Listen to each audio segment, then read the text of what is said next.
చెప్పండి బ్రో, అసలు ఈ కాలనీ ఏం కాలనీ అంటారు? ఇది డిఎన్ కాలనీ. ఎన్ని ఇయర్స్ అవుతుంది వినాయకుడు పెట్టబట్టి?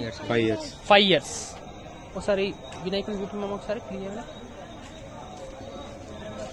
చూడొచ్చు ఫ్రెండ్స్ మీరు ఎంత బాగా పెట్టారు వినాయకుడు అయితే. మీరు ఫ్రెండ్స్ అందరూ కలిసి పెడుతురా బ్రో, లేకపోతే గల్లీలో చందా చేసి పెడుతురా? ఫ్రెండ్స్ అందరూ కలిసి పెడుతురు.